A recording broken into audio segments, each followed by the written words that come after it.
Seigneur, ta parole est grande, elle demeure à jamais. Ta parole est infaillible, rien ne peut la supprimer. Bienvenue, chers spectateurs, je vous souhaite la bienvenue ainsi qu'à tous nos spectateurs partout dans le monde dans un nouvel épisode du programme d'études bibliques quotidien Toute la Bible. Nous sommes arrivés au chapitre 42 du livre d'Ésaïe. Nous avons partagé dans l'épisode précédent le chapitre 41 et nous avons appris que Dieu est aux côtés de son peuple, contrairement à tous les autres dieux faits à la main sur lesquels les gens comptent. Dieu est unique en ce qu'il est le premier et le dernier, l'Éternel, le Tout-Puissant, le dominant, le créateur et le gouverneur. Mais j'aimerais aussi vous dire que ce grand Dieu est aux côtés de son peuple et dit à chacun des enfants de Dieu à travers les siècles: n'aie pas peur car je suis avec toi. Même si vous êtes très peu nombreux, faibles comme un vermisseau, aux yeux des gens, la puissance de Dieu qui agit pour vous vous transforme en un traîneau de battage, c'est-à-dire fort, pas seulement un faible reste ou un vermisseau, mais vous avez en vous la puissance de Dieu. Aujourd'hui, nous aurons une autre méditation sur l'unicité de Dieu par rapport à tous les autres dieux et sur ce que Dieu fera pour le bien de son peuple pendant qu'il est à ses côtés. Nous nous arrêterons aussi au serviteur de Jéhovah. Qui est exactement ce serviteur de Jéhovah? C'est ce que nous étudierons aujourd'hui au chapitre 42. Je suis honoré par la présence du serviteur du Seigneur, Frère Youssef Riyad. Bienvenue, Frère Youssef. Merci beaucoup, Frère Riyad. Nous accueillons également nos invités. Soyez tous les bienvenus. Nous allons commencer l'étude d'aujourd'hui dans quelques instants. Restez branchés.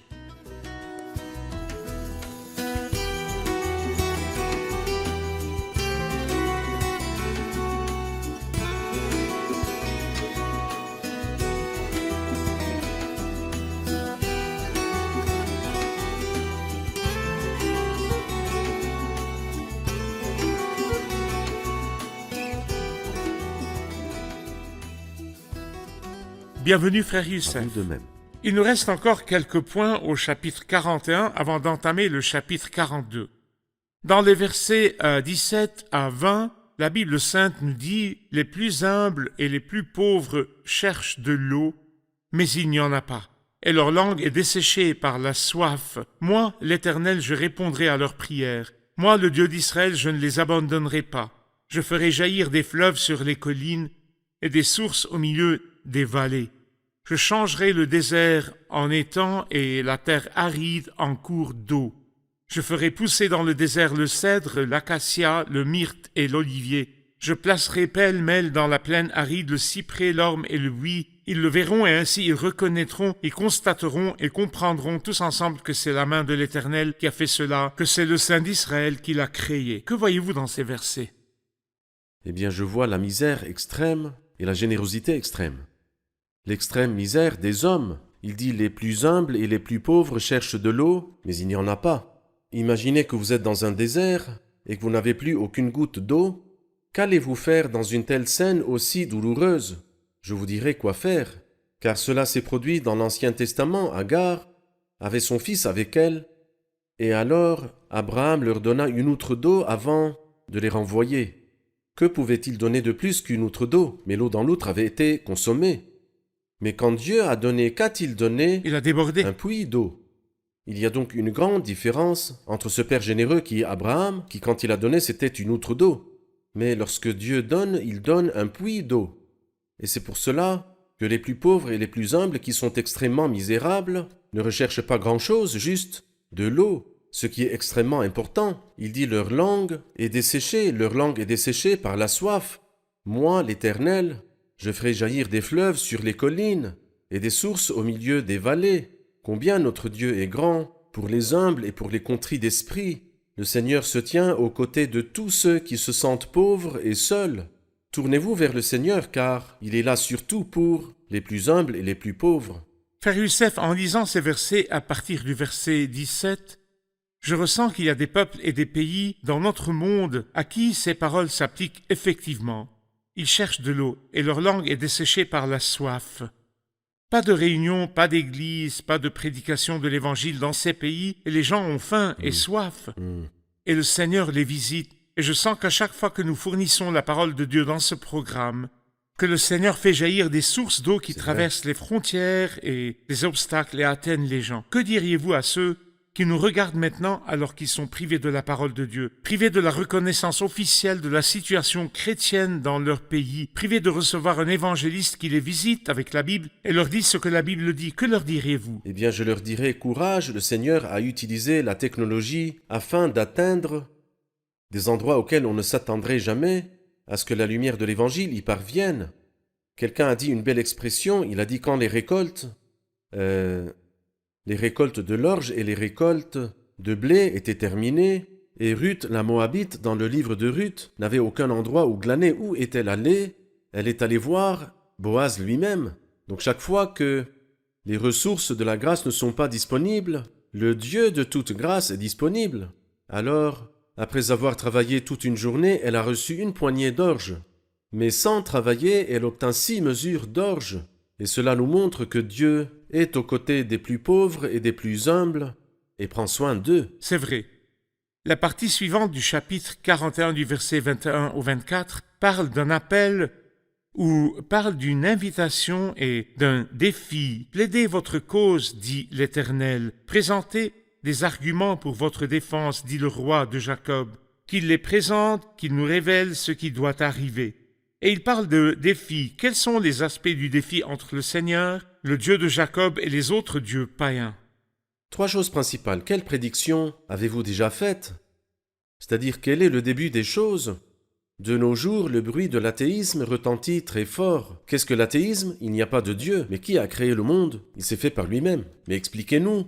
Expliquez-nous qui a créé le premier germe de vie. Non, ils ne vous disent rien.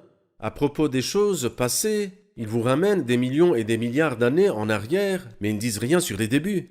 Ils ne prouvent rien. En plus, qui est-ce qui a mis un esprit dans l'homme? L'homme a évolué à partir de n'importe quoi, d'accord? Mais qui est-ce qui a mis un esprit dans l'homme? Il ne vous parle pas des choses passées. Bon, le deuxième défi, annoncez-nous l'avenir. Dites-nous ce qui va se passer demain. L'homme n'a pas vraiment de réponse à cette deuxième question. La troisième question, le dernier défi, faites seulement quelque chose, que ce soit bien ou mal, n'importe quoi. Le prophète Élie se moqua des prophètes de Baal. Faites descendre le feu du ciel, faites descendre l'eau, faites descendre n'importe quoi, faites n'importe quoi. Cependant, malheureusement, il ne pouvait ni apporter de l'eau, ni apporter du feu, ni rien apporter, ni rien faire. Élie devait donc se moquer des prophètes de Baal et de leur Dieu aussi. D'accord. Prenons les versets de 25 à 29, dans lesquels il parle de quelqu'un à la 3e personne en disant « Je l'ai fait surgir du nord et il est venu. Depuis l'est, il recourt à mon nom. Il écrase les gouverneurs comme de la boue, tout comme le potier piétine l'argile. » À propos de qui parle-t-il dans ces versets? Comme nous avons vu au début du chapitre 41, nous lisons à la fin du chapitre 41 des paroles sur Cyrus. Cyrus qui va être mentionné par son nom à la fin du chapitre Cyrus 44. le Perse, roi de Cyrus Perse. le Perse. Il sera mentionné par son nom à la fin du chapitre 44 et au début du chapitre 45. Mais ici, il fait référence à lui sans le mentionner par son nom. Et en fait, il y a 2 rois dont la Bible sainte mentionne les noms des centaines d'années avant leur conception, avant leur naissance. Josias et Cyrus. L'un d'eux a démoli les idoles et l'autre a bâti le temple de Dieu. C'est incroyable que la Bible parle de choses à venir et ce qui se passera dans le futur. Par exemple, il mentionne le nom du royaume qui captivera le peuple de Dieu. C'est Babylone, le royaume de Babylone. Jérémie dit qu'ils resteront là pendant 70 ans. Et la Bible dit que celui qui démolira le royaume de Babylone s'appelle Cyrus. La Bible est très précise, frère Youssef. Oui, c'est le livre de Dieu. Il est Dieu C'est lui-même. vraiment le livre de C'est Dieu. vrai. Nous allons regarder un reportage et puis revenir pour répondre à une question. Si Dieu nous explique à l'avance toutes ses voies à notre égard, nous ne marcherions plus par la foi, mais par la vue. Il nous envoie par des chemins qui nous sont étrangers et nous fait vivre de nouvelles et merveilleuses expériences afin que nous apprenions comment sa grâce nous soutient d'une manière étonnante et comment sa sagesse gère nos affaires d'une manière bénie. Nous n'avons donc pas besoin de voir le chemin avant de le prendre, mais faisons simplement confiance à notre guide et cela suffit parce qu'il connaît la fin dès le commencement. Nous avons appris que les paroles du verset 25 concernent Cyrus. qui viendrait dans le futur. Mais ces mots sont dans le passé. Il dit « Je l'ai fait surgir du nord et il est venu ». Et la prophétie n'a pas encore été accomplie. Je ne sais pas si elle est dans le passé ou le futur. Pourriez-vous expliquer ? Si ces mots sont une prophétie sur des événements et des personnes dans le futur, pourquoi sont-ils cités au passé ? Eh bien, c'est le style permanent de la prophétie, c'est-à-dire la première prophétie qui n'est pas encore accomplie jusqu'à nos jours est au passé, qui est mentionnée dans Jude verset 14. Voici que le Seigneur est venu avec ses saintes troupes pour exercer un jugement. Est-il venu exercer un jugement ou doit-il encore venir ? Il n'est pas encore venu. C'est la première prophétie dite par Enoch, le 7e depuis Adam, et n'est pas encore accomplie. Et elle est mentionnée au temps passé. Et ce que l'on entend par le passé, c'est confirmer que cela se produira. C'est-à-dire quand je parle de quelque chose dans le futur, je ne peux pas dire si ça arrivera. Mais quand je dis c'est arrivé, cela veut dire en fait que c'est arrivé, c'est confirmé. Même la prophétie concernant le Christ, sa croix, sa mort. La Bible dit par exemple, « Et l'Éternel a fait retomber sur lui nos fautes à tous. On a mis son tombeau parmi les méchants, sa tombe avec le riche, tout cela est au passé. » Parce que la prophétie veut dire que cela est confirmé et arrivera en son temps. Ce n'est pas sous réserve de la probabilité d'être réalisé ou non, c'est quelque chose de Très bien. confirmé comme si c'était déjà Tout à accompli. fait. Permettez-moi d'aller au chapitre 42, frère Youssef. Nous voudrions savoir quel est le titre ou le sujet principal du chapitre 42. Eh bien, ce n'est pas le sujet principal, mais plutôt le sujet qui attire notre attention. C'est que c'est le premier poème sur le serviteur de Jéhovah. Qui est le serviteur de Le Jéhovah? serviteur de Jéhovah est le Seigneur Jésus-Christ. Quand Jésus-Christ est venu, comme il dit dans Philippiens chapitre 2, en prenant une condition de serviteur. Il est donc venu comme le véritable serviteur de Jéhovah. Quand tous les serviteurs ont échoué, Israël était un serviteur du Seigneur, mais malheureusement il a échoué. Il n'a pas glorifié Dieu, et c'est aussi ce que nous dira ce chapitre à propos de cette nation défaillante. Mais c'est comme si le Seigneur disait, la nation a échoué, moi, je suis venu moi-même, où j'ai amené le serviteur parfait de Jéhovah. Et à propos, il y a 4 poèmes dans le deuxième livre, la deuxième partie d'Ésaïe, Ésaïe 42, Ésaïe 49, Ésaïe 50 et Ésaïe 53. Et alors ces 4 chapitres nous parlent en fait de 4 poèmes du serviteur, le serviteur de Jéhovah, le serviteur souffrant, par des images différentes qui parlent de lui. Bon, mais avant de commencer à parler des détails de ce chapitre, il est dit du Seigneur le serviteur. Comme vous l'avez mentionné, Philippiens 2 dit de lui en prenant une condition de serviteur. Pourquoi est-il dit du Seigneur serviteur et pourquoi est-il venu comme serviteur? Parce qu'il n'est pas venu pour faire sa propre volonté et exécuter son programme. Mais comme il dit dans Jean 6, en effet, je suis descendu du ciel pour faire non pas ma volonté, mais celle de celui qui m'a envoyé. Il était donc ici sur terre pour la gloire du Père, et puis à la croix pour la gloire de Dieu. Il ne vient pas pour lui-même, mais il vient envoyé par, comme il nous dira dans Ésaïe chapitre 48, « Et maintenant, le Seigneur l'Éternel m'a envoyé avec son esprit. » Il est envoyé. Et parce qu'il est envoyé par une personne, alors il est le serviteur de celui qui l'envoie. Et bien sûr, ces mots ne parlent pas de la divinité. Du côté mais ils parlent- humain. Exactement, Du oui. Christ dans son humanité en Exactement. tant que second homme, le Adam. dernier Adam, qui est venu pour faire la volonté de Dieu, Très bien. contrairement au premier Adam, le chef de la création On dit déchu. de lui qu'il est un serviteur. Les premiers versets du chapitre 42 disent « Voici mon serviteur, celui que je soutiendrai, celui que j'ai choisi et qui a toute mon approbation. J'ai mis mon esprit sur lui, il révélera le droit aux nations. Il ne criera pas, il ne haussera pas le ton et ne fera pas entendre sa voix dans les rues. Il ne cassera pas le roseau abîmé et n'éteindra pas la mèche qui fume encore, mais c'est en toute vérité qu'il révélera le droit. Il ne faiblira pas et ne se relâchera pas jusqu'à ce qu'il ait instauré le droit sur la terre. Les îles placeront leur attente dans sa loi. » Qui est l'orateur ici? Jéhovah. Jéhovah. Jéhovah qui est Dieu. Pourquoi est-ce qu'il se réjouit en Christ en tant que serviteur à travers ses paroles? Eh bien, généralement, le serviteur est fier de son maître. Mais ici, et aussi dans les 4 poèmes que j'ai déjà mentionnés, c'est le maître qui est fier de son serviteur. Voici mon serviteur, celui que je soutiendrai, celui que j'ai choisi, et qui a toute mon approbation. En réalité, nous savons qu'il est un serviteur, mais en même temps, il est l'homme qui se tient à côté du Seigneur des armées. Il est égal à Dieu. Et c'est ce qu'il dit dans Philippiens 2. Il n'a pas regardé son égalité avec Dieu comme un butin à préserver, mais il s'est dépouillé lui-même en prenant une condition de serviteur. Alors, ici, Dieu est fier du Christ. Il le désigne en disant « Voici mon serviteur, celui que je soutiendrai, celui que j'ai choisi, et qui a toute mon approbation. » Si nous disons que les versets 1 à 4 parlent des attributs du serviteur de Jéhovah, Christ dans son humanité, alors quels sont les attributs du Christ qui sont mentionnés dans les versets 1 à 4 ? Nous pouvons donner un titre à ce poème, et comme nous l'avons dit précédemment que c'est un poème. Il y a ce poème, ainsi que le chapitre 49 et le chapitre 50, et la dernière partie du chapitre 52 avec le chapitre 53 sont écrits sous forme de poème. Ici, nous pouvons donner à cette partie le titre de choix et chemin. Alors donc, quel est le chemin de ce serviteur parfait ? Il dit d'abord « J'ai mis mon esprit sur lui ». Et le Saint-Esprit relié au Christ est mentionné dans 3 chapitres d'Ésaïe. Ésaïe 11 que nous avons étudié, où il dit « L'Esprit de l'Éternel reposera sur lui ». Puis 61, « L'Esprit du Seigneur de l'Éternel est sur moi parce que l'Éternel m'a consacré par onction pour annoncer de bonnes nouvelles aux pauvres. » Et au milieu, dans Ésaïe 42, « J'ai mis mon esprit sur lui », c'est le verset 1, « Il révélera le droit aux nations. » Et il mentionne 7 choses qu'il ne fait pas.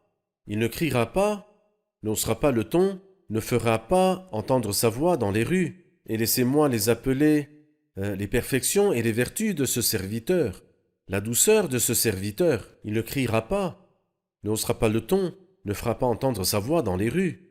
Ensuite, 2 attributs qui ont 2 explications. Il ne cassera pas le roseau abîmé et n'éteindra pas la mèche qui fume encore. J'y vois de l'encouragement pour ceux qui sont écrasés, et j'y vois aussi de la patience envers les pécheurs, car le Seigneur encourage les écrasés et est patient envers le pécheur injuste. Et enfin, au verset 4, il ne faiblira pas et ne relâchera pas. Ce sont 2 autres attributs en négation, en opposition à Moïse et à Élie. Moïse qui a faibli et Élie qui s'est relâché. Mais le serviteur parfait de Jéhovah, ce serviteur, contrairement à Moïse et à Élie, ne faiblira pas et ne se relâchera pas. D'accord. Frère Youssef, parlez-nous des versets suivants à partir du verset 5 au verset 7 qui parlent de l'œuvre du serviteur du Seigneur. Non seulement ses attributs dans les premiers versets, mais son œuvre. Que fait-il ? Oui. Eh bien, que fait-il ? Il nous dit ici « Moi, l'Éternel, je t'ai appelé en toute justice et je te tiendrai fermement par la main, je te garderai, je t'établirai pour que tu sois l'alliance du peuple, la lumière des nations. » Il a commencé avec le peuple, mais pas seulement le peuple de la terre. Mais je t'établirai pour que tu sois l'alliance du peuple, la lumière des nations. Ce sont des indications, ce sont des signes avant-coureurs de ce qui se passera lorsque le Christ sera venu. Il était censé venir juste pour Israël, mais voici un indice. Non pas seulement pour Israël, mais je t'établirai pour que tu sois l'alliance du peuple, Israël, la lumière des nations pour tous les peuples de la terre, pour que tu ouvres les yeux des aveugles, pour que tu fasses sortir le détenu de prison, et de leur cachot les habitants des ténèbres. Et ceci a eu lieu. D'une manière littérale, beaucoup d'aveugles ont recouvré la vue à l'époque du Christ. Et spirituellement aussi, de nombreuses personnes ont été emprisonnées, comme cette femme qui était ligotée, que Satan avait liée pendant 18 ans. Le Christ lui dit « Femme, tu es délivrée de ton infirmité ». Alors le Christ a fait cela littéralement et moralement. Ces mots s'accompliront-ils dans le futur comme des bénédictions dans le royaume du Messie ? C'est-à-dire que le Seigneur va-t-il ouvrir les yeux des aveugles et faire sortir de la grande tribulation ceux qui sont en prison et les amener dans l'étendue du royaume millénaire? Oui, c'est ça. C'est ce qui va se nous passer. l'avons déjà vu au chapitre 35, lorsqu'il dit dans le chapitre 35, « Alors les yeux des aveugles seront ouverts et les oreilles des sourds seront débouchées. » Ici, il parle des traits du royaume du Christ, où il n'y a plus d'aveugles, de boiteux, de sourds, etc. Donc, au temps des bénédictions du royaume millénaire, le Seigneur ne sera pas seulement pour Israël, mais pour le monde entier. Pour Israël en tant que roi d'Israël. Oui. Pour le monde entier comme un grand roi sur toute la terre. Tout à fait. Répondons à une question de nos invités. Une question concernant les versets 18 et 19. Sourds, écoutez, aveugles, regardez et voyez. Qui est aveugle, n'est-ce pas mon serviteur? Y a-t-il plus sourd que mon messager, celui que j'envoie? Qui est le serviteur dont parle le verset 19? Est-il le Christ, comme nous l'avons vu au verset 1? Qui est le serviteur dont il est question dans ces versets, frère Youssef? Oui, en effet, c'est une question importante parce que beaucoup de gens pensent que l'esclave ici est le Seigneur Jésus-Christ. La vérité est que celui dont il est question ici n'est pas le Seigneur Jésus-Christ. Mais qui est aveugle? N'est-ce pas mon serviteur, le Christ? Ouvrez les yeux des aveugles, il n'était pas aveugle. Loin du Christ l'idée d'être aveugle. Y a-t-il plus sourd que mon messager, celui que j'envoie? Le Christ ouvrait les oreilles des sourds. Ce n'est pas lui qui était sourd, jamais. Mais ici il parle d'Israël comme d'un serviteur. Écoutez ce qu'il dit dans le chapitre 43, au verset 10. Le Seigneur dit « C'est vous qui êtes mes témoins, déclare l'Éternel, Oui. ainsi que mon serviteur que j'ai choisi. » Ici il parle également d'Israël au chapitre 44, dans le verset 21. Il dit ces paroles « Souviens-toi de cela, Jacob, souviens-t'en Israël, car tu es mon serviteur. » Ici, il parle d'Israël comme d'un serviteur, mais d'un serviteur raté, comme nous l'avons dit au début de l'épisode. Oui. Le Christ est le serviteur parfait, et Israël est le serviteur raté. Ici, il dit « Qui est aveugle? N'est-ce pas mon serviteur? Y a-t-il plus sourd que mon messager, celui que j'envoie ?» Ce qu'il veut dire, c'est qu'après tout ce qu'ils ont vu, ils n'ont réellement rien vu. Et après tout ce qu'ils ont entendu, ils n'ont réellement rien entendu. Où trouvons-nous qu'ils aient vu? C'est dans Jean chapitre 15. Maintenant, ils les ont vus et ils nous ont détestés, moi et mon Père. Où est-ce qu'ils ont entendu? Dans Jean chapitre 15. Si je n'étais pas venu et ne leur avais pas parlé, ils ne seraient pas coupables. Mais maintenant, ils n'ont aucune excuse pour leur péché parce que je leur ai parlé. Même jusqu'au dernier moment, le grand prêtre demanda directement au Christ de nous dire si tu es le Messie, le Fils de Dieu. Jésus lui répondit, tu le dis. De plus, je vous le déclare, vous verrez désormais le Fils de l'homme assis à la droite du Tout-Puissant et venant sur les nuées du ciel. Il déchira ses vêtements en disant qu'avons-nous encore besoin de témoins? Ils ont donc vu beaucoup de choses, ils ont vu les grands miracles du Seigneur Jésus. Et ils entendirent les paroles franches du Seigneur où il dit qu'il est Dieu manifesté dans la chair, ils l'ont entendu. Mais malheureusement, aveugle et sourd. Y a-t-il plus aveugle que le bénéficiaire de mon alliance de paix? Aux yeux de Dieu, aux yeux des desseins de Dieu. Mais malheureusement, il n'est pas du tout parfait du point de vue littéral. Tu as vu beaucoup de choses, mais tu n'y as pas prêté attention. Il a ouvert les oreilles, mais il n'a rien entendu.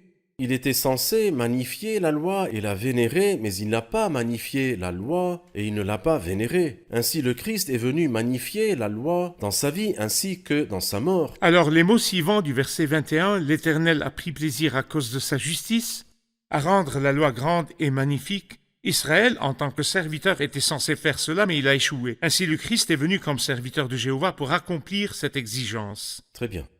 C'est pourquoi il continue, et c'est un peuple pillé et dépouillé. On les a tous enchaînés dans des trous plongés dans des cachots. On les pille et personne ne les délivre. On les dépouille et personne ne leur donne de rendre ce qu'on leur a pris. C'est-à-dire que ces mots ont été accomplis tout au long de 2000 ans, quand le Christ est venu à eux et leur a montré toutes les preuves qui prouvent qu'il est le Messie, et le leur a dit franchement, et ils refusèrent de croire en lui. Il est écrit dans le verset 22, qu'il y a une période de 2000 ans qui se termine par la grande tribulation, mais après cela viennent les temps de rafraîchissement. Un dernier commentaire sur les versets 23 et 24. Qui de vous prêtera l'oreille à cela? Qui se montrera attentif pour écouter à l'avenir?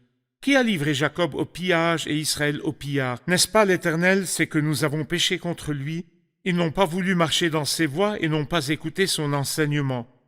Pour qu'ils ne pensent pas que soit les Babyloniens, soit les Mèdes et les Perses aient agi par eux-mêmes pour détruire ce peuple. Qui est l'instigateur? Qui est en mesure de déplacer les ennemis contre le peuple de Dieu? Certes, c'est l'Éternel. On raconte qu'on a posé la question suivante à l'un des rabbins juifs. Pourquoi avez-vous été captivés par Babylone pour 70 ans? Il dit car nous avons abandonné le Seigneur et nous avons violé sa loi. On lui demanda alors, et pourquoi êtes-vous en captivité depuis 2000 ans? Depuis 2000 années. Pourquoi? Eh bien, il n'a pas répondu. Je ne sais pas s'il le sait et qu'il ne veut pas le dire, ou qu'il ne le sait pas. Mais bien sûr, la réponse est claire parce que le Messie est venu à eux par lui-même. Ils l'ont rejeté, méprisé et crucifié. Et c'est pour cette raison qu'ils ont eu tous ces problèmes. Et c'est pourquoi, qui a livré Jacob au pillage et Israël au pillard, n'est-ce pas l'Éternel? C'est que nous avons péché contre lui. Ils n'ont pas voulu marcher dans ses voies, ils n'ont pas écouté son enseignement. Merci frère Youssef, que Dieu vous bénisse. Maintenant, nous révisons l'épisode avec nos invités.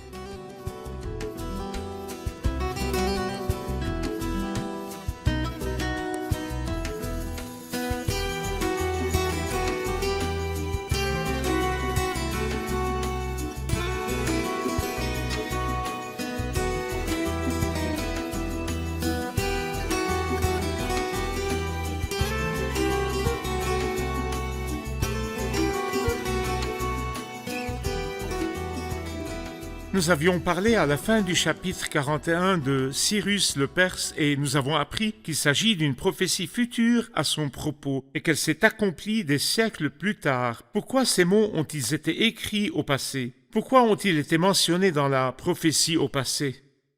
La prophétie est toujours formulée au passé pour confirmer qu'elle se produira. Et nous l'avons vu dans plusieurs prophéties, comme par les mots d'Ésaïe 53 à propos du Seigneur quand il dit « L'Éternel a fait retomber sur lui nos fautes à tous ». Donc une confirmation qu'il n'y a aucune probabilité que cette prophétie ne se réalise pas. Frère Youssef? Oui, très bien. Il a été dit au début du chapitre 42 à propos du Christ qu'il est le serviteur de Jéhovah. C'est-à-dire le Christ est venu en prenant la condition de serviteur, bien qu'il soit Jéhovah, donc Dieu. Pourquoi est-il dit qu'il est un serviteur?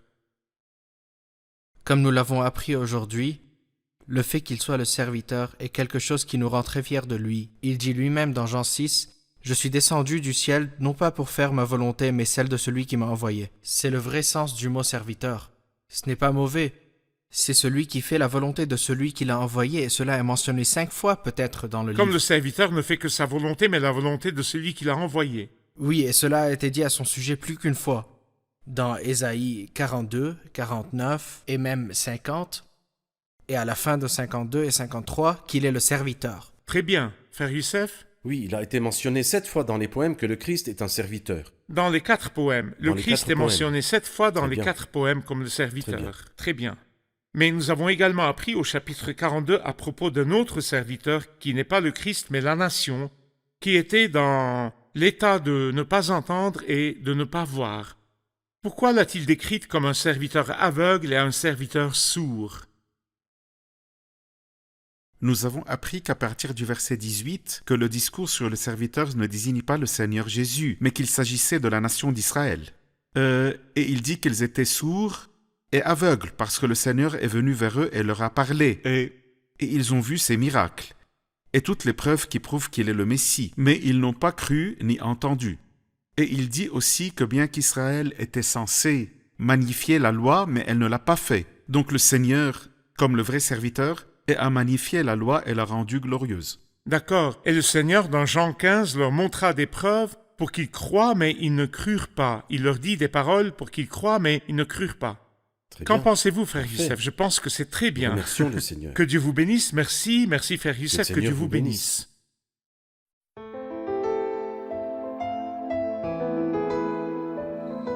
Seigneur, ta parole est grande, elle demeure à jamais. Ta parole est infaillible, rien ne peut la supprimer.